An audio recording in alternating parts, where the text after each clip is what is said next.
Samantala, buo ang paniniwala ni dating Senate President Tito Soto na makapapasok ang buong senatorial slate ng alyansa para sa bagong Pilipinas sa Magic 12 ng paparating na midterm elections. Partikular nitong tinukoy ang pulso ng mga botante sa Metro Manila.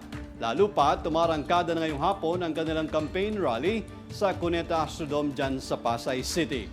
Ini-highlight ni Soto ang kanyang mga nagawa noong panahon niya, partikular na sa Metro Manila, kung saan 10 munisipyo ang muna'y nagawa o na-promote niya bilang isang ganap na lungsod. Kilala kami Metro Manila, alam niyo mga nagawa namin.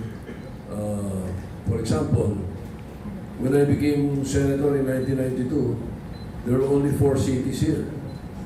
Pasay, Manila, Quezon City, and Caloocan. I converted 10 into cities, 10 municipalities, Makati, Mandaluyong, Las Piñas, Parañaque, Valenzuela. Lahat na naging city thereafter, ako nag-sponsor sa Senado para maging city sila.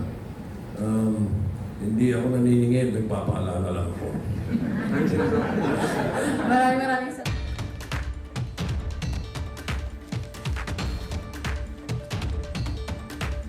Ibinida po ng mga pambato na alyansa ang kanilang experience bilang mga dating opisyal na malunsod at mga ahensya. Kaya na lamang ni Senator Francis Tolentino na dating nagsilbi naman bilang chairman ng MMDA. Pero sa kabila ng kumpiyansa, ayon sa isa pang kandidato sa partido, ay hindi naman daw umano sila magpapakakampante kahit patuloy ang panliligaw sa mga botante.